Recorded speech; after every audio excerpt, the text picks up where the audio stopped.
नमस्कार, नया सवेरा न्यूज़ में आप सभी का स्वागत है। मैं हूं प्रीति पांडे। आज हम आए हैं भारतीय जनता पार्टी के उत्तर भारतीय मोर्चा के उत्तर भारतीयों के लिए हमेशा सुख दुख में साथ खड़े रहने वाले, उनके हर तकलीफ़ों में, हर उनके परेशानियों में उनका साथ देने वाले उत्तर भारतीय मोर्चा के ठाणे जिला शहर अध्यक्ष शैलेश मिश्रा जी के कार्यालय पर आइए हम उनसे बात करते हैं। सर, आपका हमारे चैनल में बहुत बहुत स्वागत है। नमस्कार सर, तो जिस प्रकार से यहाँ पर फेरी वालों को लेकर ठाणे शहर में जिस प्रकार से फेरी वालों को लेकर ये मुद्दा गरमाया हुआ है, रविंद्र परदेशी की जिस प्रकार से हत्या की गई है और उसी को लेकर कहीं ना कहीं उत्तर भारतीय के जितने भी फेरी वाले हैं उनमें भी डर का माहौल फैला हुआ है, तो आप क्या कहना चाहेंगे? फेरी वालों के जो ये हादसा हुआ है, रविंद्र परदेशी के ऊपर जानलेवा हमला हुआ है, उनका प्राण भी उन्होंने गंवा दिया है। इसमें मैं सच पूछूं तो प्रशासन को जिम्मेदार मानता हूँ।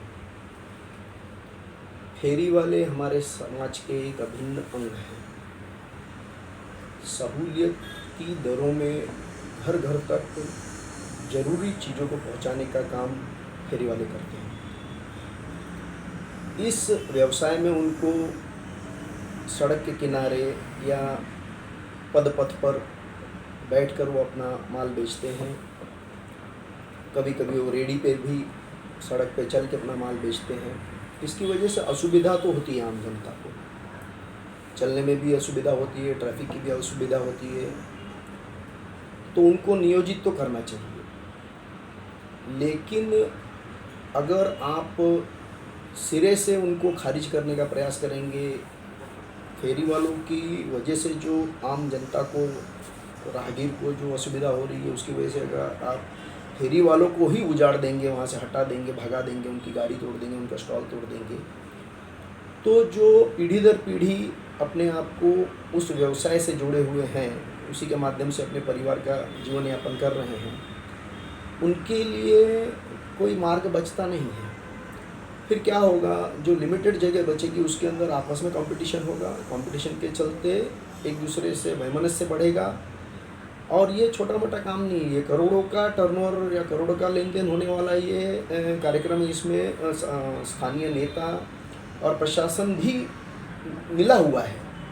एक बहुत बड़ा व्यापार होता है इस माध्यम से। फेरी वालों को उस जगह का जहाँ पे वो बैठ के धंधा करते हैं, उसका उनको रोज़ का रोज़ कुछ पैसा देना पड़ता है, हफ्ता जिसे कहते हैं। और उसके बावजूद उनको उनकी गाड़ियाँ तोड़ दी जाती हैं कोई प्रशासनिक निर्णय की वजह से, और फिर बाद में वो एक तरीके से बेरोजगार हो जाते हैं।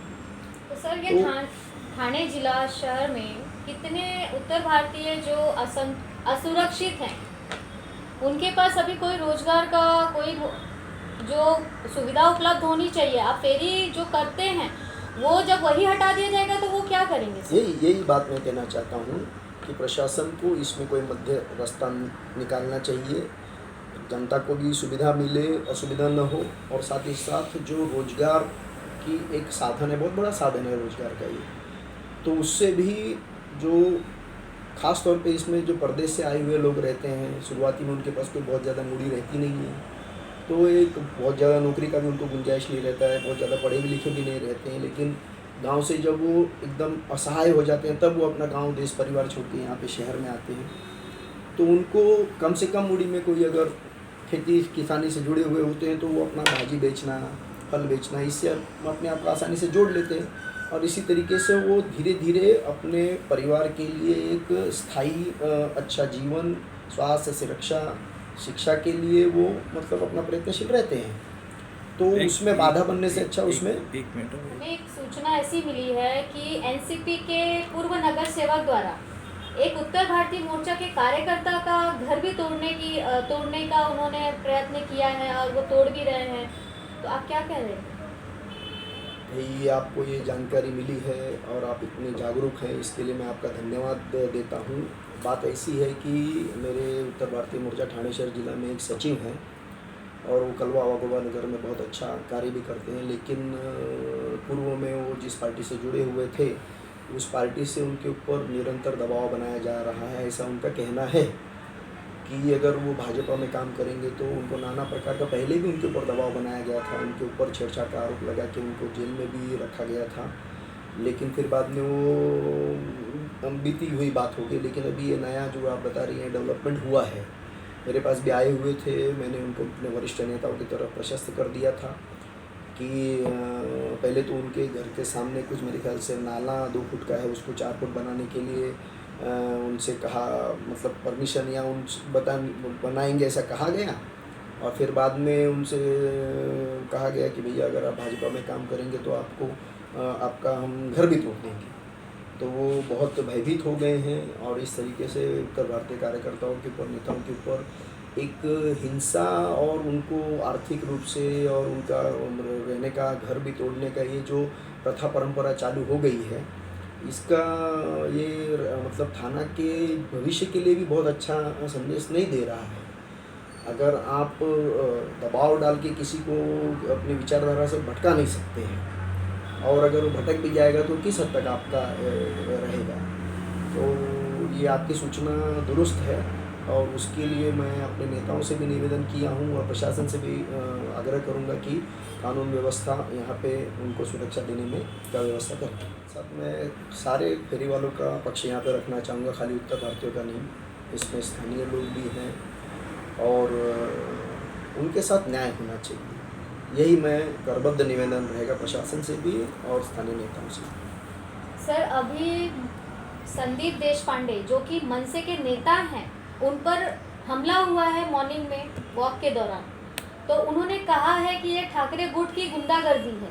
आप क्या कहना चाहेंगे? देखिए, हमारे पार्टी के वरिष्ठ नेताओं ने इसका खंडन किया हुआ है और इसमें मुझे बहुत कुछ ज़्यादा नहीं बोलना चाहिए, लेकिन फिर भी मैं एक बुनियादी राजनीति में हिंसा का स्थान नहीं है।